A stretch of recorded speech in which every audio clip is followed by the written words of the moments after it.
1800, Bonaparte va voir ce qui l'attend. C'est une date, vous savez, le 6 février 1800. C'est la date pratiquement de la création de la Banque de France. Et dès que j'aimais ce mot, enfin Banque de France, il faut que nous-mêmes nous soyons convenablement impressionnés et que nous prenions une attitude à l'intérieur révérentielle. Il y a un monsieur, Gabriel Ramon, qui en 1929 a publié chez Grasset un ouvrage de luxe, vraisemblablement payé par la Banque de France, une histoire de la Banque de France, un in-quarto de luxe. Et vous y lisez, la création de la Banque de France doit être mise au nombre des institutions fondamentales du prodigieux empire napoléonien. Alors il faut bien que nous regardions ensemble ce que c'est que la création de la Banque de France. Le 6 février, M. Pergaud s'amène avec un plan. C'est tout écrit, là, va lire une déclaration à Bonaparte, et voici les termes principaux de cette déclaration. À celui qui a contribué si puissamment à nous rendre, et avec tant d'éclat, les caractères d'une nation guerrière, vous voyez, côté finance, on n'est pas tellement pacifique. Hein. Il appartient de faire connaître que notre nation, c'est pas si joli de la part de Je suis, Pergaud, que notre nation est aussi appelée à se faire admirer et respecter par les effets d'une bonne économie politique. Libre par sa création, qui n'appartient qu'à des particuliers. La banque que je propose de créer, écoutez bien, ne négociera avec le gouvernement que lorsqu'elle y rencontrera ses convenances et le complément de ses sûretés. Néanmoins, cette banque s'appellera la Banque de France, mais elle ne sera à aucun degré une banque gouvernementale.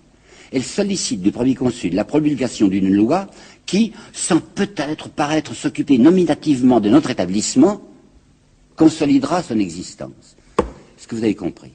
C'est une entreprise strictement privée. C'est un groupe d'hommes d'affaires qui vient demander à Bonaparte, parce qu'il est le chef de la France, le droit de mettre une étiquette fallacieuse sur leur maison. On mettra Banque de France pour faire croire à la clientèle c'est une banque au service de la France, alors que ce sera simplement leurs intérêts privés, mais comme il y aura Banque de France, vraisemblablement les capitaux afflueront. C'est le 6 que Pergaud fait cette proposition assez inouïe à Bonaparte. Le 13 février, Bonaparte acquiesce. Et même, il fait savoir à Pergaud qu'ils n'ont rien à craindre parce que Pergaud a toujours peur que le gouvernement s'immisce dans cette banque de France. Toute intervention du gouvernement dans l'administration de la banque pourrait devenir pour elle une cause de discrédit, a dit très gentiment Pergaud. Vous voyez la manœuvre, hein. On déclare toujours que l'étatisme est épouvantable et il faut à aucun degré que la banque paraisse une banque d'État. Seulement en même temps, on s'adresse en douce et discrètement à l'État pour lui demander non seulement sa garantie, mais même son argent, comme vous allez voir. Le 25 février, c'est Bonaparte qui écrit une lettre extrêmement gentille à Lecouteux. Lecouteux, lui au moins c'est un Français, qui était du conseil d'administration de la banque, enfin de l'établissement qui allait se constituer sous le titre trompeur de Banque de France. Et il écrit dans cette lettre du 25 février, votre établissement ne saurait douter de la bienveillance du gouvernement. Il va prouver la bienveillance du gouvernement. 1. À l'égard de cette banque, établissement privé, il va faire ceci. Il va charger cette banque privée de payer les dettes de l'État et les pensions, les rentes et les pensions. Un versement d'État. Ça sera fait, pas gratuitement, vous pensez bien, elle prendra sa commission, mais ça sera cette Banque de France, c'est là où on ira payer, enfin retirer ces coupons de rente. Bon, 1. Deuxièmement, Bonaparte a établi pour le système des impôts quelque chose d'assez particulier que les livres disent peu, et que je tiens à vous dire avec précision. Il a créé des receveurs généraux qui sont en somme des gens qui prennent la suite des fermiers généraux de l'Ancien Régime. Ces receveurs généraux sont des gens qui vont collecter les impôts et qui, pour s'y retrouver, auront le droit de conserver par devers eux, pendant un certain délai, les capitaux qu'ils auront fait rentrer comme ça en faisant payer les gens. Ils vont avoir à leur disposition cet argent pendant 6 mois, 8 mois, 1 an, de quoi le faire fructifier. Mais comme, bien entendu, ces receveurs généraux doivent donner des garanties à l'État, ils donnent un cautionnement. Avant de faire les perceptions d'impôts, ils versent à l'État des cautionnements considérables, qui se montent à des quantités de millions.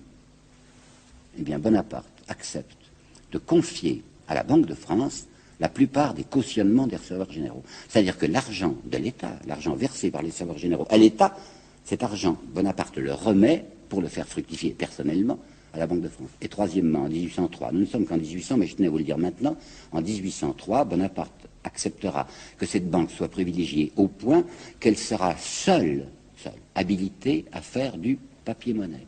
Et qu'il y aura garantie de l'État. À savoir que s'il y a un contrefacteur, il sera puni par l'État. Les galères, disait Bonaparte, non, ça ne suffit pas à dire à Pergaud, la peine de mort. D'accord. Le gouvernement, l'État français, au service de cette banque d'intérêt privé, décide que sera puni de mort le contrefacteur du papier-monnaie de la banque. Il y a un personnage dont je vous parlerai plusieurs fois, qui a écrit des mémoires d'un extrême intérêt.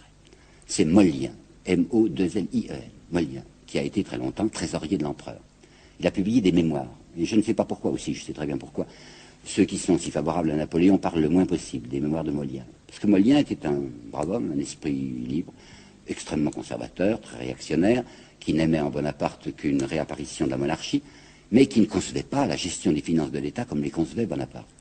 Alors, dans les mémoires de Mollien, auxquels je me référerai assez souvent, vous voyez la stupeur, mais l'ahurissement de cet homme devant ce que fait Bonaparte à l'égard de cet établissement privé.